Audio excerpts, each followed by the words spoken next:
Buenas tardes, Radio Escuchas. Volvemos con la segunda parte del espacio informativo. Seguiremos retomando el tema de la personalidad y con ustedes, su servidor, Luis Ángel Lima López, al lado de su compañera Ana Daniela Dávila Carmona. Bueno, hoy hablaremos de las pseudociencias.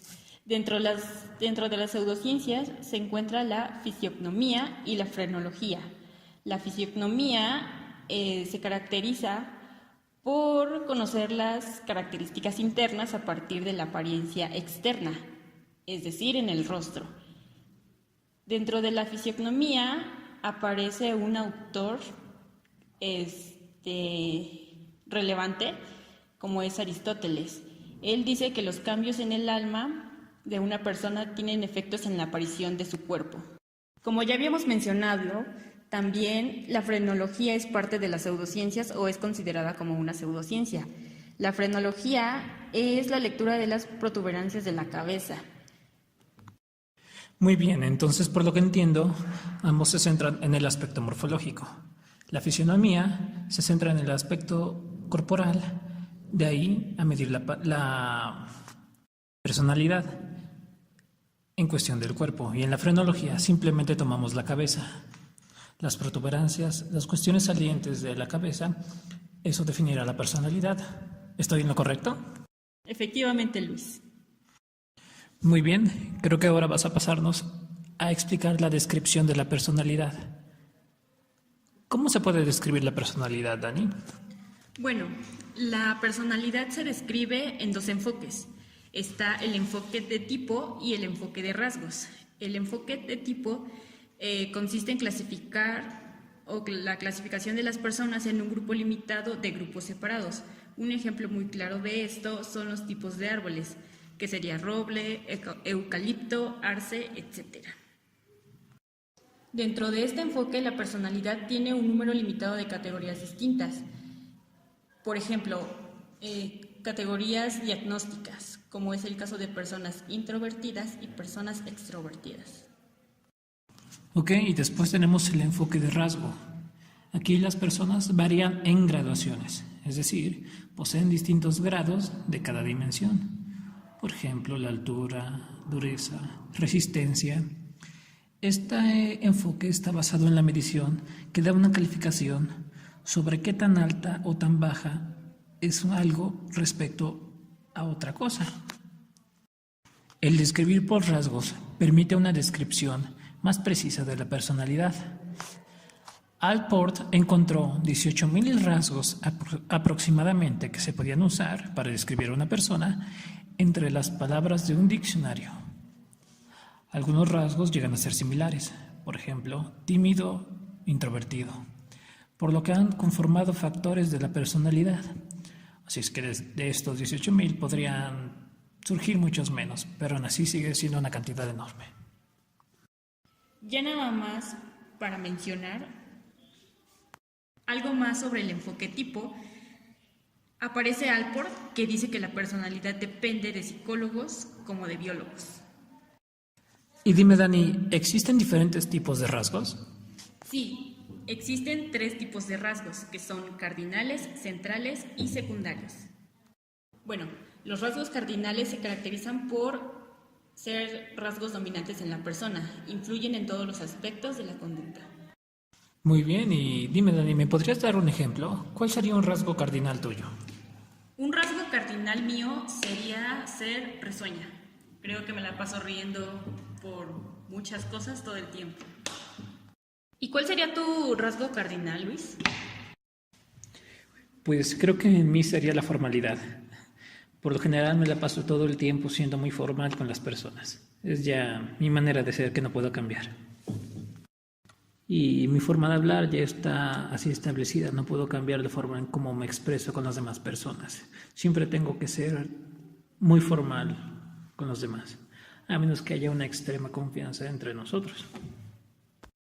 En los centrales, valga la redundancia, nos centramos en las tendencias descriptivas, en estudiar la esencia de una persona, en analizar su comportamiento.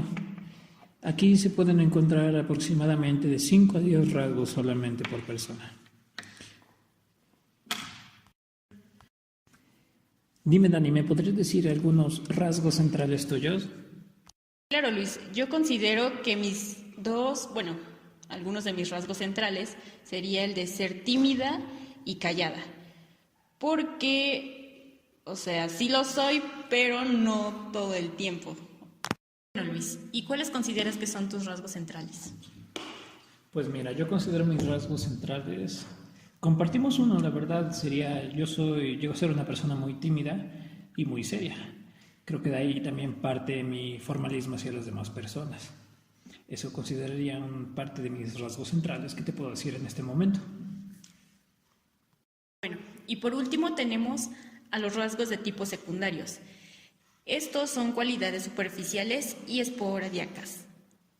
Son preferencias, gustos e intereses de la persona.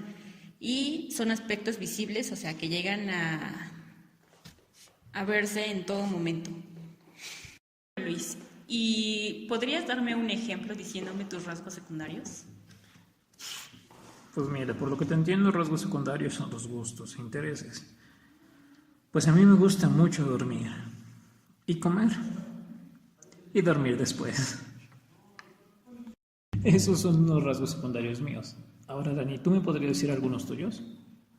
Claro, Luis, yo considero que mis rasgos secundarios, como ya lo había mencionado, tienen que ver con los gustos. Entonces, considero que sería el escuchar música. Para todo escucho música, todo el tiempo, en todo momento.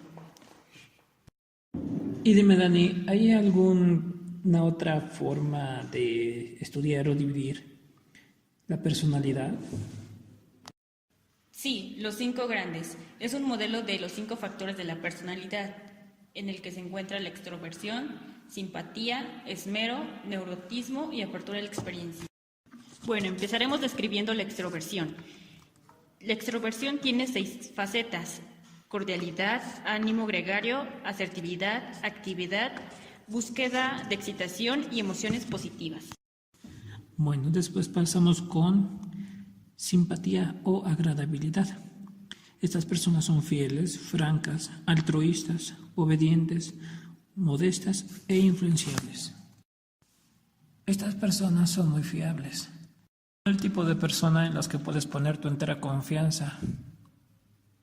¿Podrías hablarnos del siguiente tipo, Dani? Sí, las personas escrupulosas hacen cosas. Son competentes, ordenadas, cumplidas, decididas, disciplinadas. Después pasamos al neurotismo. Es un conjunto de 6 rasgos o facetas que indican inestabilidad emocional, ansiedad, hostilidad, depresión, autoconciencia, impulsividad y vulnerabilidad. Y por último tenemos a las personas abiertas a la experiencia. Estas personas están dispuestas a probar nuevas cosas y a adoptar nuevas ideas. Muchas gracias, Dani, por la información, y con esto damos por concluido el tema de personalidad.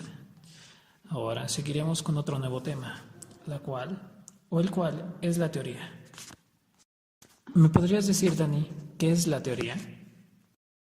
Bueno, la teoría es un sistema lógico deductivo constituido por un conjunto de hipótesis, un campo de aplicación y reglas que permiten obtener consecuencias de las hipótesis.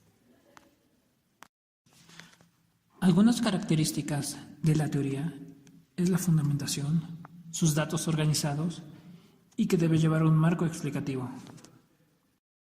Y dime, Dani, ¿me podrías decir cuáles son los tipos de teorías que hay? Bueno, existen 2 tipos de teorías, las personales y las formales. Las personales están basadas en la suposición. Son subjetivas, parten de un mismo patrón, interpretación a través de las experiencias. Bueno, y las teorías formales son un amplio número de información a través de muestras. Hay una confrontación con la realidad y son generalizables. Ahora abordaremos los criterios para evaluar una teoría. Primero tenemos la verificabilidad, que habla de que la teoría pueda ser comprobada, verificada, obviamente, que sea aprobada por métodos empíricos, que todo sea científico.